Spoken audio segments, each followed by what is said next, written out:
দর্শক আমন্ত্রণ জানাচ্ছি NY71 বিশেষ আলোচনা অনুষ্ঠান সংবাদ বিশ্লেষণে। আপনাদের সাথে আছি আমি শামীমা দোলা। সংবাদ বিশ্লেষণে আমরা সংবাদের নানা বিষয় নিয়ে কথা বলে থাকি। আজ আমার সাথে সংবাদ বিশ্লেষণে যুক্ত আছেন বাংলাদেশ ফেডারেল সাংবাদিক ইউনিয়নের সাবেক মহাসচিব এবং ভারতে বাংলাদেশের সাবেক প্রেস মিনিস্টার শাবান মাহমুদ। শাবান মাহমুদ, স্বাগত আপনাকে। আপনাকেও স্বাগত এবং NY71-এর দর্শকদের স্বাগত জানাচ্ছি।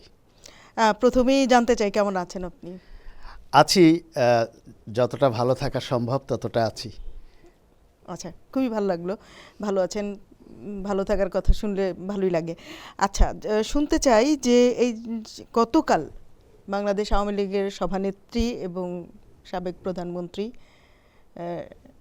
শেখ হাসিনা প্রথমবারের মতো আনুষ্ঠানিকভাবে তিনি দিল্লিতে একটি সংবাদ সম্মেলনে তিনি বক্তব্য রেখেছেন। এই সংবাদ সম্মেলনটি নিয়ে প্রথমে আপনার মন্তব্য শুনতে চাই। আপনি ভারতে বাংলাদেশের সাবেক প্রেস মিনিস্টার, আপনার কাছে এই কারণেই জানতে চাই। আপনাকে অনেক অনেক ধন্যবাদ। তবে আপনি মাননীয় প্রধানমন্ত্রীকে সাবেক প্রধানমন্ত্রী হিসেবে অ্যাড্রেস করেছেন। সাংবিধানিকভাবে কিন্তু তিনি এখনো প্রধানমন্ত্রী আছেন। তিনিই আছেন। হাওয়ার FCCI of south Asia, foreign correspondence club of south Asia, এই ক্লাবে মাননীয় প্রধানমন্ত্রী গত 23 জানুয়ারি দিল্লির স্থানীয় সময় রাত 8টায় ওই সংবাদ সম্মেলনে তার একটি ধারণকৃত বক্তব্য তিনি উপস্থাপন করেছেন এবং এই সংবাদ সম্মেলনটিকে ঘিরে বিদেশি সাংবাদিকদের মধ্যে, ভারতীয় সাংবাদিকদের মধ্যে এবং যারা দিল্লিতে সংবাদ মাধ্যমে কাজ করেন কিন্তু আন্তর্জাতিক গণমাধ্যমকে প্রতিনিধিত্ব করেন, তাদের প্রবল বা ব্যাপক কৌতূহল লক্ষ্য করা গেছে এবং তাদের একটা অপরিসীম আগ্রহ ছিল যে বাংলাদেশের এই চলমান রাজনৈতিক সংকটকালীন সময়ে বাংলাদেশের সবচেয়ে বড় একটি রাজনৈতিক দল, যে দলটি মহান স্বাধীনতা সংগ্রামে নেতৃত্ব দানকারী দল হিসেবেই বাঙালি জাতির কাছে পরিচিত এবং সারা বিশ্ববাসীর কাছে পরিচিত, সেই আওয়ামী লীগ সভানেত্রী বা প্রধানমন্ত্রী শেখ হাসিনা সংবাদ সম্মেলনে কি বলেন এবং নতুন কোনো দিক নির্দেশনা তিনি দেন কি না, এটি জানার আগ্রহ ছিল। আমি একটু উল্লেখ করতে চাই যে আমিও ওই foreign correspondence club of south এশিয়ার একজন সম্মানিত বা গর্বিত সদস্য। আমি যখন দিল্লিতে প্রেস মিনিস্টার ছিলাম তখন আমি এই ক্লাবের সদস্য হয়েছিলাম। আমি অল ইন্ডিয়া প্রেস ক্লাবের আজীবন সদস্য এবং ফরেন করেসপন্ডেন্স ক্লাবে জীবনে অসংখ্যবার আমি এই বিদেশি সংবাদ মাধ্যমের সঙ্গে যারা কাজ করছেন তাদের সঙ্গে আমার সুযোগ হয়েছে বিভিন্ন পরিবেশে কথা বলার। এটি একটি গুরুত্বপূর্ণ প্রেস ক্লাব হিসেবে সাউথ এশিয়াতে একটি গণমাধ্যম কর্মীদের কাছে সুপরিচিত একটি জায়গা। মাননীয় প্রধানমন্ত্রী শেখ হাসিনা এই প্রথম কোনো সংবাদ সম্মেলনে সরাসরি যুক্ত হয়েছেন, তবে শারীরিকভাবে তার উপস্থিতি সেখানে ছিল না, যদিও আগে থেকে একটা অস্পষ্টতা ছিল যে তিনি আসবেন কি না, একটা আগ্রহ ছিল এবং এই বিষয়টা আয়োজকদের পক্ষ থেকে কখনো নিশ্চিত করা হয়নি, এটা আগ্রহের জায়গায় রাখা হয়েছিল এবং ধারণা করা হয়েছিল তিনি উপস্থিত হবেন। শেষ পর্যন্ত মাননীয় প্রধানমন্ত্রী 10 মিনিট সাম সেকেন্ডস একটি ভিডিও ক্লিপ ইংরেজি এবং বাংলায় তার ধারণকৃত বক্তব্য দিয়েছেন। সেখানে তিনি 5 দফা দাবি দিয়েছেন, প্রস্তাবনা দিয়েছেন, যেটি আসন্ন জাতীয় নির্বাচন 12 ফেব্রুয়ারি নির্বাচনের ব্যাপারে তার একটা সুনির্দিষ্ট দিক নির্দেশনা আছে এবং 5 আগস্ট 2024 সালের 5 আগস্টের ওই ঘটনার পরবর্তী সময়ে বাংলাদেশে যে ধরনের অস্থিরতা, অরাজকতা, মব সন্ত্রাস হয়েছে, বিভিন্ন সময়ে আন্দোলনের নামে যে অমানবিক সহিংস ঘটনা ঘটেছে, এই সকল ঘটনা সুষ্ঠু এবং নিরপেক্ষ তদন্তের জন্য তিনি জাতিসংঘের কাছে পুনঃ তদন্তের জন্য আহ্বান জানিয়েছেন। আমার কাছে মনে হয়েছে যে দুটি বিষয় অত্যন্ত গুরুত্বপূর্ণ। একটি হচ্ছে তিনি জাতিসংঘকে আহ্বান জানিয়েছেন পুনঃতদন্তের জন্য, তার মানে জাতিসংঘের আগের যে রিপোর্ট সেটিকে প্রধানমন্ত্রী শেখ হাসিনা নাকচ করে আমলে দিয়েছে। নেননি এবং তিনি মনে করেন যে এটি প্রশ্নবিদ্ধ, একতরফা, তাই তিনি পুনঃতদন্তের আহ্বান জানিয়েছেন। আর সবচেয়ে সিগনিফিক্যান্ট আমার কাছে যেটি মনে হয়েছে, আওয়ামী লীগ সভানেত্রী বা প্রধানমন্ত্রী তিনি যেহেতু আওয়ামী লীগকে ছাড়াই নির্বাচন হতে যাচ্ছে, তিনি বলতে পারতেন অথবা কঠোর নির্দেশনা দিতে পারতেন এই নির্বাচন বর্জনের, সেটি না করে তিনি শুধুমাত্র তার দলীয় নেতাকর্মীদের প্রতি একটা আনুষ্ঠানিকভাবে একটা আহ্বান রেখেছেন যে তারা যেন ভোট কেন্দ্রে না যান। তিনি বলেননি যে এই নির্বাচন যে করে হোক প্রতিহত করতে হবে।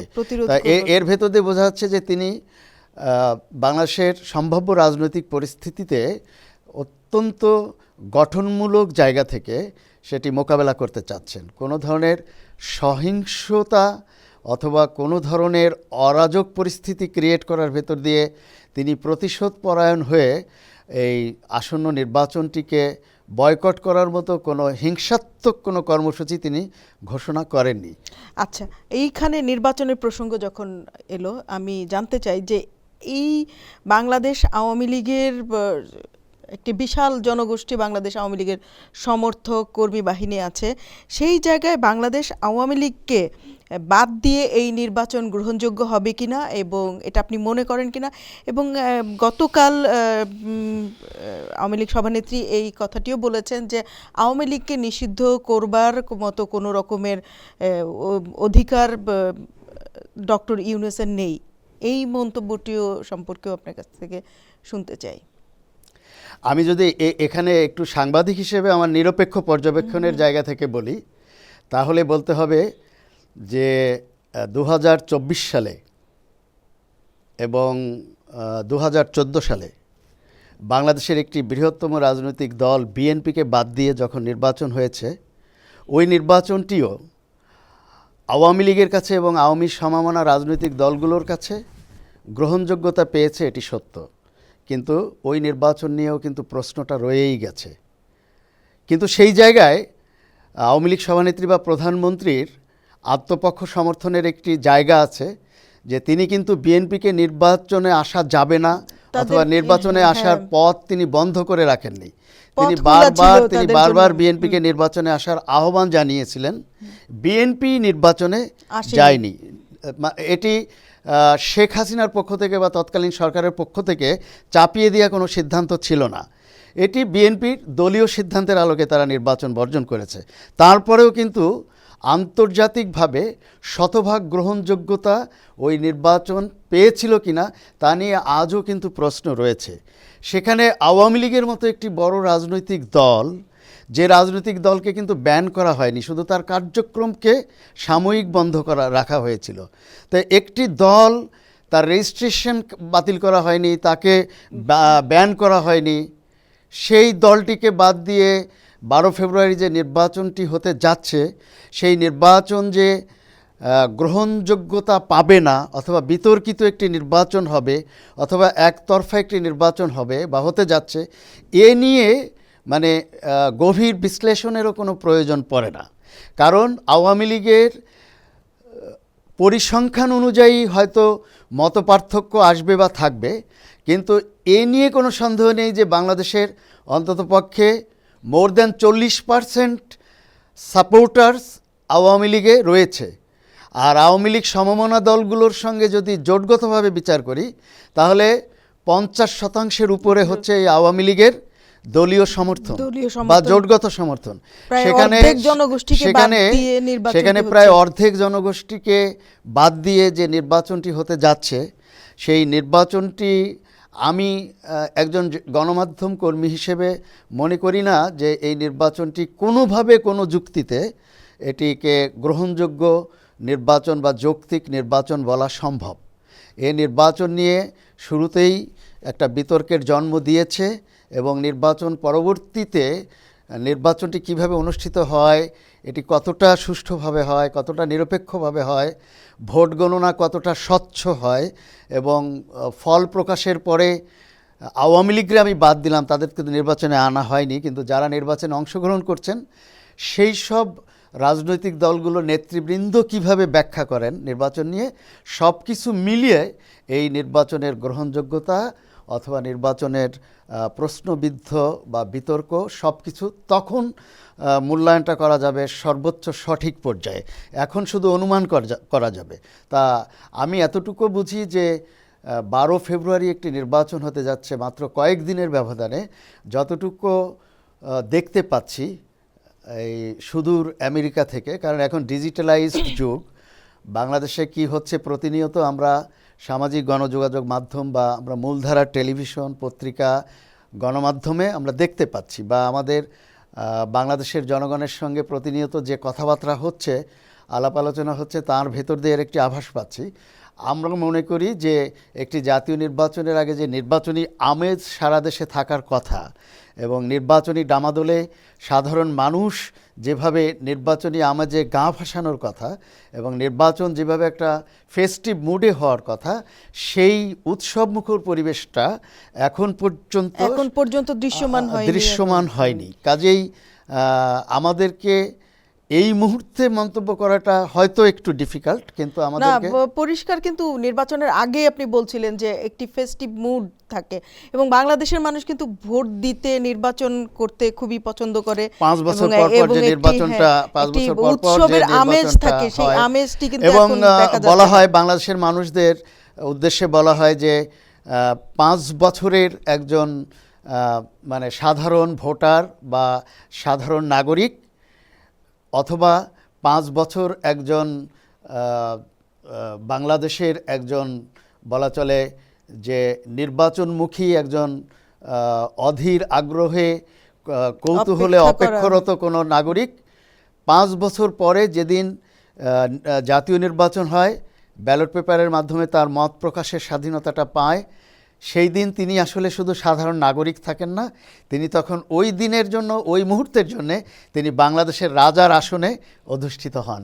মানে বাংলাদেশের নাগরিকদের এই 5 বছরের যে চাওয়া পাওয়া, সেটি মাত্র একটি ব্যালট পেপারে সিল মারার ভেতর দিয়ে তিনি তার স্যাটিসফ্যাকশনটা প্রকাশ করার সুযোগ পান, তিনি তার মত প্রকাশের স্বাধীনতাটা ওদিন অ্যাপ্লাই করার সুযোগ পান। এবং সেদিন তিনি পরবর্তী 5 বছর বাংলাদেশের শাসন কার্য বা শাসনভার কাকে দিবেন, পরবর্তী 5 বছর বাংলাদেশের উন্নয়ন নিয়ে, দেশের উন্নয়ন নিয়ে, নাগরিকদের ভাগ্য উন্নয়নে কারা কাজ করবেন এবং কে ক্যাপ্টেনের ভূমিকায় আসবেন, সেদিন তার একটি ভোটের মাধ্যমে একটি যৌথ সিদ্ধান্তে তারা আসতে পারে।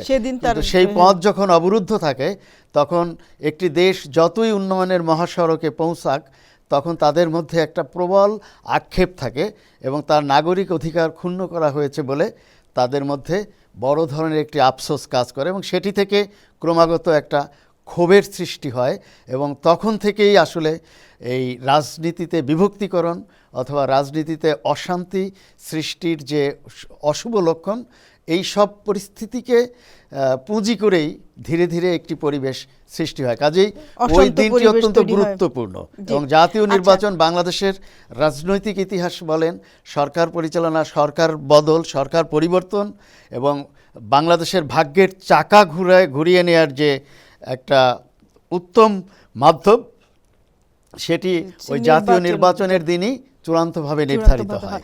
আচ্ছা, আপনার কাছে এবার আসতে চাই। আপনি, আবারও বলছি, আপনি বাংলাদেশের সাবেক প্রেস মিনিস্টার, ভারতে বাংলাদেশের সাবেক প্রেস মিনিস্টার ছিলেন।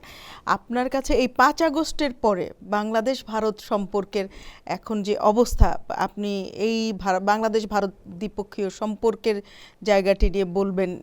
একটি বৈরী পরিবেশ আমরা আন্দাজ করতেই পারছি। আপনার কাছ থেকে জানতে চাই যে কি অবস্থায় আছে।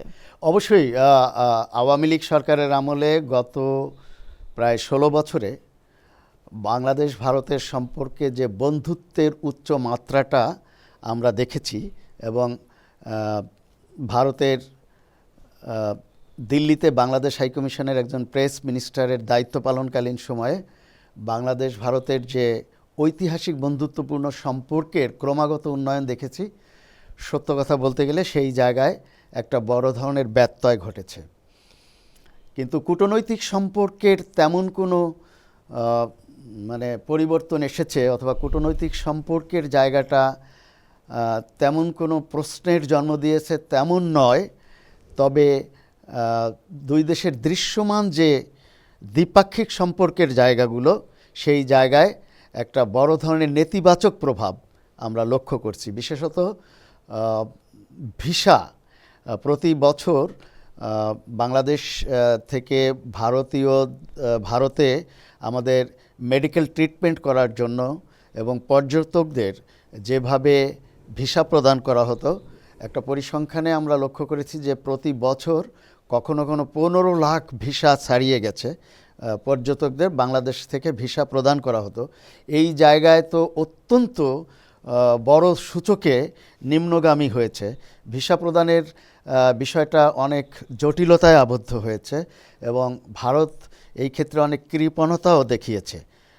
সেই কৃপণতা কেন দেখিয়েছে? সম্পর্কের অবনতি হবার কারণেই কি না? অবশ্যই সম্পর্কের অবনতিশীল পরিস্থিতি এবং বাংলাদেশের অশান্ত পরিস্থিতি এবং ভারত বিদ্বেষী মনোভাব বাংলাদেশে যেভাবে প্রকাশ ঘটেছে অপ্রত্যাশিতভাবে, সেই জায়গাটা ভারত সরকারকে এবং ভারতের... এই প্রসঙ্গেই আবার একটু আপনাকে আমি বলতে চাই, আজকেই আমরা সংবাদ করলাম যে আইসিসি টি-20 বিশ্বকাপ থেকে বাংলাদেশ খেলছে না, সেখানে স্কটল্যান্ড খেলবে। এই সিদ্ধান্ত আইসিসি দিয়ে দিয়েছে এবং বাংলাদেশ নিরাপত্তার অজুহাত দেখিয়ে তারা শ্রীলঙ্কায় ম্যাচগুলো শিফট করার কথা বলেছিল এবং আইসিসি তা করেনি। এবং এটি এখানেই থেমে থাকবে না। এই যে বাংলাদেশ খেললো না বা বাংলাদেশকে বাদ দিতে বাধ্য হলো আইসিসি, এটি পরবর্তীতেও খেলায় এবং সাফ ফুটবলও এর প্রভাব পড়বে। এই যে দুই দেশের বৈরী সম্পর্ক, সেটি রাজনীতি থেকে খেলায়ও গেল। ক্ষতিটা কাদের বেশি হলো আসলে? আপনি খুব চমৎকার একটি বিষয় তুলে এনেছেন। আসলে বন্ধু রাষ্ট্রের সঙ্গে কূটনৈতিক সম্পর্কের ধারাবাহিকতা বজায় রাখাটাই আসলে বুদ্ধিমত্তার পরিচয়। এবং ভারত গত 16 বছরে বাংলাদেশ ভারতের দ্বিপাক্ষিক সম্পর্কের জায়গায় প্রধানমন্ত্রী শেখ হাসিনা এবং তার নেতৃত্বাধীন সরকার যে সকল চুক্তিবদ্ধ হয়েছিলেন, বিশেষ করে বিদ্যুৎ খাতে,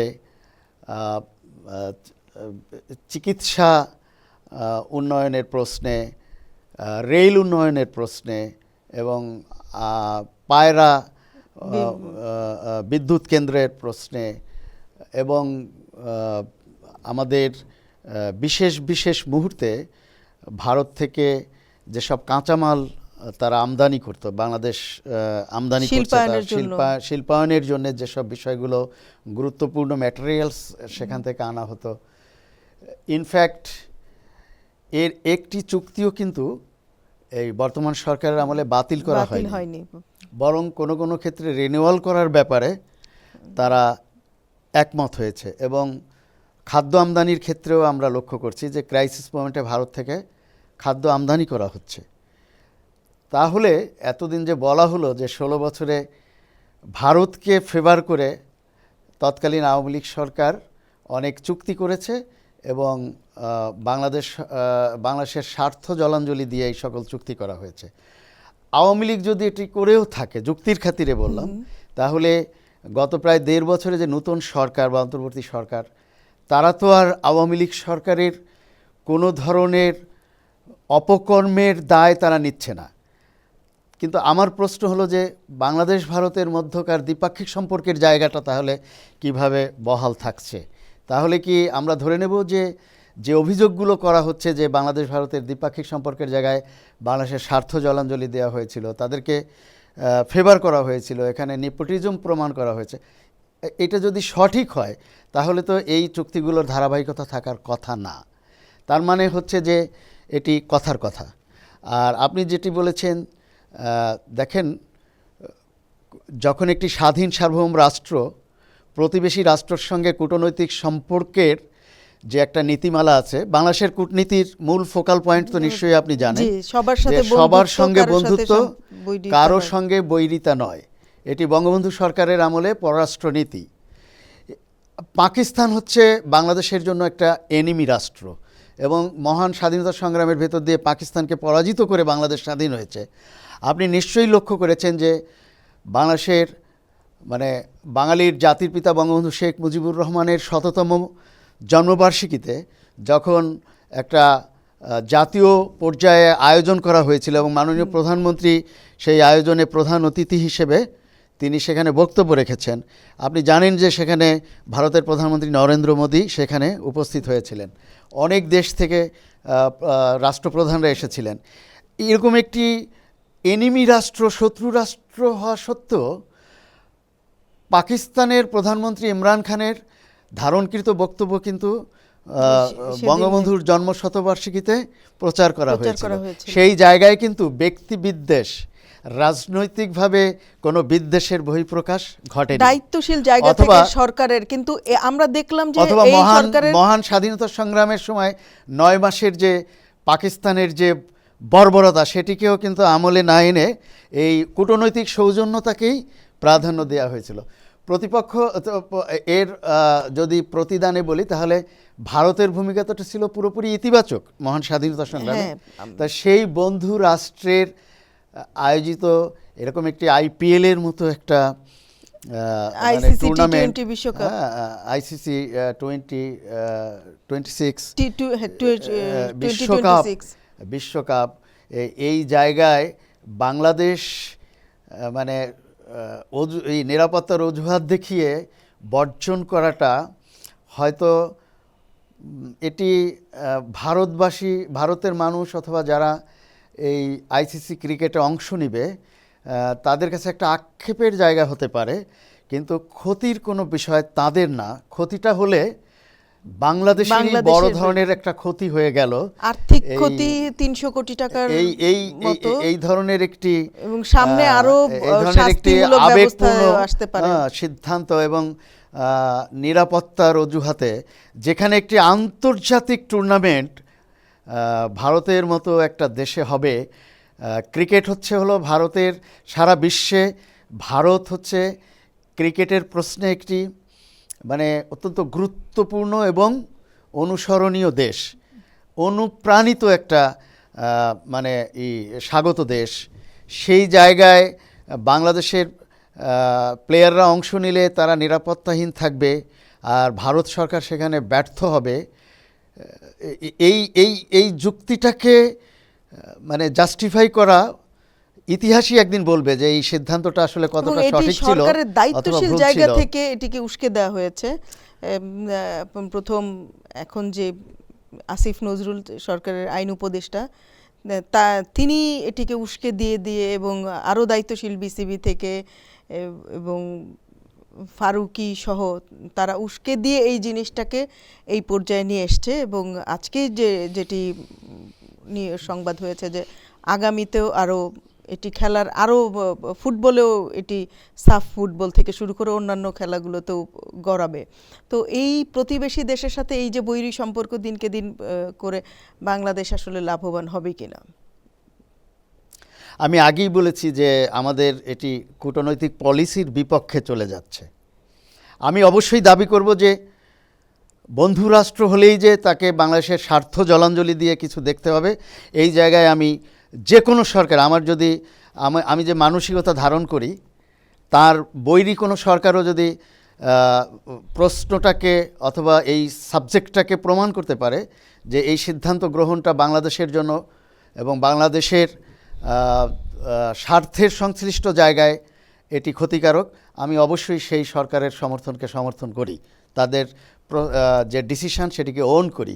কিন্তু শুধুমাত্র একটি বিদ্বেষী মনোভাব থেকে একটা বন্ধু রাষ্ট্র, অথবা আমি আগে উদাহরণ দিয়েছি, বন্ধু রাষ্ট্রের বিপরীতেও যদি একটা প্রতিবেশী রাষ্ট্র সেই জায়গায় ইচ্ছাকৃতভাবে কূটনৈতিক সম্পর্কের যে দরজা, নিয়ম হচ্ছে দরজা ওপেন করতে হবে, কিন্তু সেই দরজাটা স্টেপ বাই স্টেপ ক্লোজ করে দেয়া এবং এটি ঢাক ঢোল পিটিয়ে ক্লোজ করা এবং তাদের সম্পর্কে প্রতিনিয়ত ফেব্রিকেটেড তথ্য দিয়ে জাতিকে বিভ্রান্ত করা, অথবা আপনি যেটি বলছেন যে কেউ উস্কে দিচ্ছে, সেই জায়গায় আমি নাই গেলাম। কারণ আমি সরাসরি বলতে পারি না যে কে উস্কে দিচ্ছেন কে উস্কে দিচ্ছেন না, কিন্তু এই সরকারের আমলে একটি বড় আন্তর্জাতিক ইভেন্ট থেকে বাংলাদেশ আসলে, আমি মনে করি যে বাংলাদেশ এত বড় একটা ইভেন্টের যে একটা আনন্দ, এটা যে এত বড় একটা ইভেন্টের যে মর্যাদা, 1999 সালে কিন্তু বাংলাদেশ প্রথম আইসিসি টেস্ট মর্যাদা আইসিসি টেস্ট মর্যাদাটা পায়। তখন নিশ্চয়ই আপনার মনে থাকার কথা, আপনি হয়তো ছোট ছিলেন, কলেজে পড়েন না, বা খুব বেশি ছোট ছিলাম না, এখন আপনার থেকে মনে অবশ্য থাকার কথা। খুব তখন ভালো মনে আছে। ওই দিন কিন্তু মনে হয়েছিল আমরা নতুনভাবে আর একটা স্বাধীনতার আনন্দ আমরা ভোগ করছি। এটি ঘটনাক্রমে তখনও ওই আওয়ামী লীগ সরকারি ক্ষমতায় ছিল। আবার অনেক সাধনা করে, সংগ্রাম করে, কষ্ট করে, অধ্যবসায় বলে, অনেক প্রশিক্ষণ নিয়ে আমাদের এই ক্রীড়াঙ্গনে অনেক এই অবস্থানে, ক্রিকেটে এই ইনভেস্টমেন্ট অবস্থানে দিয়ে এসেছি। এবং আমাদের নতুন প্রজন্মকে, আমাদের ক্রীড়া অনুরাগী আমাদের নাগরিক সমাজকে এই বাংলাদেশ ক্রিকেটের প্রতি আগ্রহ তৈরি করার যে একটা ধারাবাহিক প্র্যাকটিস, হ্যাবিট, সেটি করে এবং সারা বিশ্বে আমরা একজন অলরাউন্ডার পেলাম। সারা বিশ্বে, not even in Bangladesh, Shakib Al Hasan. আজকে বাংলাদেশ গর্বের সঙ্গে যেভাবে পৃথিবীতে উচ্চারিত হয়, একইভাবে সাকিব আল হাসানের নামটিও কিন্তু গর্বের সঙ্গে উচ্চারিত হয়। একজন সাকিব আল হাসান বাংলাদেশের অ্যাসেট, সম্পদ হিসেবে বাংলাদেশকে আলোকিত করার যে সুযোগ পেল এই ক্রিকেটের মাধ্যমে, ভবিষ্যতে আরেকজন সাকিব আল হাসান যে আসবে, আর আবার নতুন কারো মাধ্যমে বাংলাদেশ আলোকিত হবে, সেই সুযোগটা তো আমরাই প্রতিবন্ধকতা সৃষ্টি করলাম বাংলাদেশ যেই কয়েকটা বিষয়ে বাংলাদেশের নামটি গৌরবের সাথে উচ্চারিত হয়, ক্রিকেট হচ্ছে সেরকম একটি বিষয়। সেই ক্রিকেটটাকেও কি এক রকমের বিদ্বেষী মনোভাব দিয়ে, এই যে আইসিসি থেকে আজকে বাংলাদেশ বাদ পড়লো, বা বলা যায় যে এক রকমের বিদ্বেষী মনোভাবের কারণে বা এক রকমের গোয়ার তুমির কারণেই বাদ পড়লো, এটিও কি আমাদের যে গৌরবের যে কয়েকটি, এই ক্রিকেটটাকেও কি ধ্বংসের দিকে নিয়ে যাচ্ছে কিনা? আমি একটু নির্মোহ বিশ্লেষণে বিশ্বাস করি। এই ক্রিকেট বিতর্কটা শুরু হয়েছিল কিন্তু আওয়ামী লীগ সরকারের, যে সরকারটি এখন নেই ক্ষমতায়, অথবা একটি পরিস্থিতির ভেতর দিয়ে যে সরকার, তখন থেকেই। সেটি কেমন? তারা আন্তর্জাতিকভাবে তাদের পারফরমেন্স প্রয়োগের সকল সুযোগ তারা পেয়েছে এবং সাবেক সরকারের আমলে যিনি প্রধানমন্ত্রী ছিলেন, প্রধানমন্ত্রী শেখ হাসিনা, তিনি কিন্তু আসলে আমি মনে করি যে একজন ক্রীড়াবান্ধব একজন প্রধানমন্ত্রী ছিলেন। তিনি সর্বোচ্চ সুযোগ সুবিধা নিশ্চিতকরণের সকল ধরনের সহযোগিতায় তিনি অবারিত সুযোগ দিয়েছিলেন। কিন্তু ওই ক্রিকেট বোর্ডটি যিনি পরিচালনা করেছিলেন, সাবেক রাষ্ট্রপতি জিল্লুর রহমান সাহেবের ছেলে পাপন, নাজমুল হাসান, জনাব পাপন দীর্ঘদিন ধরে এই বোর্ডের দায়িত্বে ছিলেন এবং তিনি পরিচালনা করেছিলেন। যদি সত্য কথা বলতে হয়, দীর্ঘকাল এই পাপন সাহেব যখন এটি নেতৃত্ব দিয়েছেন, পরিচালনা করেছেন, তখন পাপন সাহেবের অনেক নির্লিপ্ত ভূমিকা, গতিহীন ভূমিকা এবং তার ঘুমন্ত ভূমিকা এই ক্রিকেটের গতিপথ অনেকটাই তার যে চূড়ান্ত লক্ষ্য সেখান থেকে কিছুটা হলেও এটাকে ব্যাকফুটে নিয়ে আসছে। সেই সমালোচনাগুলো সহ্য করার ক্ষমতা পাপন সাহেবের ছিল কি না আমি জানি না, কিন্তু তখন থেকেই এই ক্রিকেট একটা বিতর্কের মধ্যে চলে আসছে। আমি তো মনে করি যে ক্রিকেট রাজনীতিমুক্ত থাকতে হবে, ক্রিকেটে রাজনীতির প্রভাব মুক্ত থাকতে হবে। না, সেটি তো দলের ভেতরেকার রাজনীতিটা ছিল, যে দলীয় রাজনীতির প্রভাব সেই সময় ছিল। আপনি যেটি বলছেন আমি যদি বুঝে থাকি যে দলীয় রাজনীতির প্রভাবটা ছিল, কিন্তু সেটি দলীয় রাজনীতি ছাড়িয়ে কিন্তু এখন আন্তর্জাতিক প্রভাবে চলে গেছে, ভারত বিদ্বেষ। আমি আপনার সঙ্গে একমত যে তখন একটি গঠনমূলক সমালোচনা ছিল এবং অনলি পাপন সাহেবের মানে তিনি একমাত্র মানে এই পদটি ধারণ করে রাখা নিয়ে কথা উঠত এবং তার কিছু আচরণ নিয়ে কথা উঠত, কিন্তু কখনো আন্তর্জাতিক ইভেন্টে বাংলাদেশের অনুপস্থিতির মতো কোনো ঘটনা ঘটেনি বা বাংলাদেশের ক্রিকেটের ভবিষ্যৎ নিয়ে কোনো প্রশ্ন ওঠেনি, পারফরমেন্স নিয়ে কথা বলার সুযোগ হয়েছে এবং এটি স্বাভাবিক, এটি হবে। কারণ আপনি জানেন যে ভারতের মতো ক্রিকেট প্রেমিক দেশে যখন ভারত আন্তর্জাতিক কোনো টুর্নামেন্টে হেরে তাদের দেশে আবার প্রত্যাবর্তন করে, তখন ওই বিমানবন্দরে কড়া নিরাপত্তা সরকারের পক্ষ থেকে দিতে হয়, কারণ ওই দর্শকরা কিন্তু সেখানে গিয়ে নানান ধরনের ঘটনা ঘটাতে পারে এবং এরকম অনেক নজির রয়েছে। এটি ভালোবাসা থেকে হয়। তা এখন ক্রিকেটের এই যে সিদ্ধান্তটি আসছে, আমি এক বাক্যে বলতে পারি যে এটি আত্মঘাতী একটি সিদ্ধান্ত হয়েছে। এর বাইরে আমার কোনো মন্তব্য নেই, কোনো বিশ্লেষণ নেই। আচ্ছা, ক্রিকেট প্রসঙ্গ ছেড়ে এবার সাংবাদিকদের প্রসঙ্গে আসি। আওয়ামী লীগ সভানেত্রী গতকাল এবং বর্তমান এখনো পর্যন্ত তিনি প্রধানমন্ত্রী আছেন সাংবিধানিকভাবে, তিনি বক্তব্য দিয়েছেন এবং 5 দফা যে দিয়েছেন সেখানে একটি দফা আছে যে রাজনৈতিকভাবে যে সাংবাদিক এবং আওয়ামী লীগ নেতাকর্মীদের নামে যে হয়রানিমূলক মামলাগুলো দিয়েছে সেই মামলাগুলোর থেকে মুক্তি দিতে হবে, রেহাই দিতে হবে। তো সাংবাদিকদের প্রায় হত্যা মামলায় বাংলাদেশে দেয়া আছে এবং বর্তমানে বলতে গেলে যে স্বাধীনভাবে সাংবাদিকতার বিষয়টি বাংলাদেশে প্রশ্নবিদ্ধ। এই জায়গাটিতে আপনি সাংবাদিক নেতা, আপনি বাংলাদেশ ফেডারেল সাংবাদিক ইউনিয়নের মহাসচিব, আপনি এই বিষয়ে কথা বলবেন। আপনার এই সাংবাদিকদের বিষয়ে আপনার মন্তব্য নিয়ে আমরা শেষ করব। অনেক অনেক ধন্যবাদ। আপনি বলেছেন রাজনীতিবিদ এবং সাংবাদিকদের বিরুদ্ধে অনেক হয়রানিমূলক মিথ্যা মামলা হয়েছে। এই ক্ষেত্রেও কিন্তু একটু অতীতের ইতিহাস টানতে হয়। বিএনপির পক্ষ থেকে দাবি করা হয় যে কয়েক লাখ মামলা গত সরকারের আমলে তাদের নেতাদের বিরুদ্ধে, কর্মীদের বিরুদ্ধে দেয়া হয়েছিল এবং সকল মামলা যে মানে প্রকৃত তদন্তের সাপেক্ষে দেওয়া হয়েছিল এটি তারা দাবি করেন না বা মনে করেন না। কিছু কিছু মামলা রাজনৈতিকভাবেই দেওয়া হয়েছিল।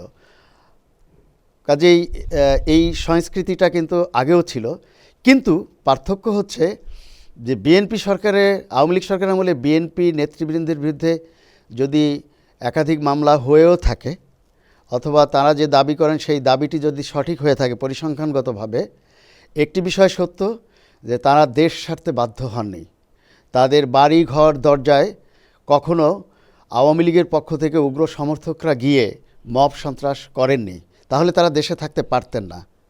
এবং এটি ঢালাওভাবে সাংবাদিকদের নামে হত্যা মামলা দিয়ে এবং এটি বিএনপির নবনির্বাচিত বা মনোনীত চেয়ারম্যান তারেক রহমান সাহেবও কিন্তু স্বীকার করেছেন যে তিনি গর্বের সঙ্গে, অহংকারের সঙ্গে, আত্মবিশ্বাসের সঙ্গে বলেছেন যে বিগত সরকারের আমলেও বিএনপির সকল নেতা দেশেই ছিলেন, তারা বিদেশে যাননি। তার এই বক্তব্যের ভেতর দিয়ে প্রমাণিত হয় যে দেশে থাকার মতো পরিবেশ পরিস্থিতি ছিল বলেই তারা দেশে ছিলেন। যদি পরিবেশ পরিস্থিতি অনুকূলে না থাকতো তাহলে তারা দেশে থাকতে পারতেন না। কাজেই এখনও আওয়ামী লীগের নেতাদের বিরুদ্ধে, কর্মীদের বিরুদ্ধে, সমর্থকদের বিরুদ্ধে এবং আমাদের সাংবাদিকদের বিরুদ্ধে গণহারে মামলা হচ্ছে। পার্থক্যটা হলো যে আওয়ামী লীগের অনেক নেতা কর্মী সমর্থকদের বাড়িতে বাড়িতে হামলা হচ্ছে, অনেক দৃশ্যমান সহিংস ঘটনার সচিত্র প্রতিবেদন আসছে এবং তাদেরকে বাড়িতে থাকার মতো কোনো ধরনের পরিস্থিতি, পরিবেশ সেটা নিশ্চিত করা হচ্ছে না সরকারের পক্ষ থেকে। এবং বিশেষ করে প্রধানমন্ত্রী শেখ হাসিনার যে জন্মভূমি বা পৈতৃক নিবাস গোপালগঞ্জ, আমার বাড়ি গোপালগঞ্জে এখন আপনি খোঁজ নিয়ে জানতে পারবেন সাংবাদিক হিসেবে, গোপালগঞ্জে অধিকাংশ পরিবারের অধিকাংশ পুরুষ তারা নিজ নিজ এলাকার বাহিরে অবস্থান করতেছেন দীর্ঘকাল ধরে। একটি সংবাদ তো হয়েছিল গোপালগঞ্জ পুরুষ শূন্য অধিকাংশ পরিবার, একটি না একাধিক, এবং এটি মানে নিরপেক্ষ তদন্ত করলেই পাওয়া যাবে, এটা আমার কোনো দাবি না। আর যেটি সাংবাদিকদের কথা বলেছেন, অতীতেও অনেক সরকার এদেশে এসেছেন, রাজনৈতিকভাবে কোনো কোনো সরকার দুই একটি ক্ষেত্রে সাংবাদিকদের বেলায় এরকম প্রতিহিংসা পরায়ণ আচরণ করেছে, অস্বীকার করার কোনো উপায় নেই, কিন্তু সুনির্দিষ্ট ভিত্তির আলোকে। আবার অনেক অনির্বাচিত সরকার বা অবৈধভাবে ক্ষমতা দখলকারী সরকার, তারাও এসে স্বৈরশাসন পরিচালনা করেছেন এই দেশে, কিন্তু সাংবাদিকদের উপরে এরকম ভয়াবহ নির্যাতন এবং এ ধরনের মিথ্যা মামলা, নিপীড়নমূলক মামলা, হয়রানি, এ ধরনের অসংখ্য ঘটনা জন্ম দেননি। গণমাধ্যমের স্বাধীনতা নিশ্চিত করার কথা বলে যারা বাহবা কুড়াতে চান সাধারণ মানুষের কাছে, আজ তাদের কাছেই একটি প্রশ্ন রেখে যেতে চাই যে গত ১.৫ বছরের শাসনকালে বাংলাদেশে কয়েক হাজার সাংবাদিকের নামে বিনা কারণে রাজনীতিবিদদের মতোই মামলা, হয়রানি এবং অনেক ধরনের নিপীড়নমূলক পদক্ষেপ নেওয়া হয়েছে, যার মাধ্যমে প্রমাণিত হয় যে গণমাধ্যম রীতিমতো হুমকির মুখে। আমি মনে করি যে সরকার পরিবর্তন হতেই পারে এবং এটি গণতান্ত্রিক দেশগুলোতে এটি সরকার পরিবর্তন কিন্তু গণতান্ত্রিক দেশে, গণতান্ত্রিক রাষ্ট্রে এটি একটি নিয়মিত অধ্যায়। সরকার পরিবর্তন না হলে বরং বুঝতে হবে যে সেখানে গণতান্ত্রিক চর্চার হয়তো কোনো ঘাটতি আছে। কিন্তু সরকার পরিবর্তন হলেই কোনো সাংবাদিক মহলকে শুধুমাত্র তারা একটি আদর্শ ধারণ করার অভিযোগ দেখিয়ে তাদের বিরুদ্ধে কোনো প্রমাণ ছাড়া, কোনো ধরনের তথ্য ছাড়া শুধুমাত্র রাজনৈতিক বিবেচনায় হয়রানি করাটা শুধুমাত্র গণমাধ্যমের স্বাধীনতাকেই ক্ষুণ্ণ করে না, পরোক্ষভাবে গণতান্ত্রিক রাষ্ট্রকেই প্রশ্নবিদ্ধ করে বিশ্ব গণমাধ্যমের কাছে, এবং এর ভেতর দিয়ে একটা পর্যায়ে ওই রাষ্ট্রটি গণতন্ত্রহীন হয়। আর গণতন্ত্রের অনুপস্থিতিতে সেখানে স্বৈরতন্ত্র, মবতন্ত্র অথবা আরও অনেক বিতর্কিত চরিত্রের সরকার সেখানে জায়গা দখল করে। কাজেই আমি মনে করি যে এই সব অরাজক পরিস্থিতি, এই সব প্রতিহিংসাপরায়ণ আচরণ, নিপীড়নমূলক আচরণ সর্বব্যাপী এর একটি অবসান হওয়া দরকার। বাংলাদেশের গণমানুষের সাধারণ নিরাপত্তা নিশ্চিত করা দরকার এবং গণমানুষের বেঁচে থাকার ন্যূনতম অধিকারটুকু, তাদের মৌলিক অধিকারটুকুকে প্রাধান্য দিয়ে একটি সর্বজন স্বীকৃত বা গ্রহণযোগ্য একটি সরকার রাষ্ট্রীয় ক্ষমতায় আসা দরকার। এবং সেই ক্ষেত্রে বাংলাদেশের বৃহৎ কোনো রাজনৈতিক দলকে নির্বাচনের বাইরে রেখে এই চিন্তা করলে সেটি হবে আরেকটি আত্মঘাতী সিদ্ধান্ত। এর বেশি আমার বলার কিছু নেই। আপনাকে অনেক অনেক ধন্যবাদ। আপনাকে অনেক ধন্যবাদ আমাদের সময় দেওয়ার জন্য। আজ এ পর্যন্তই দর্শক, আজ এ পর্যন্তই। নতুন কোনো বিষয় নিয়ে আবারও যুক্ত হবে। NY71 এর সাথেই থাকবেন।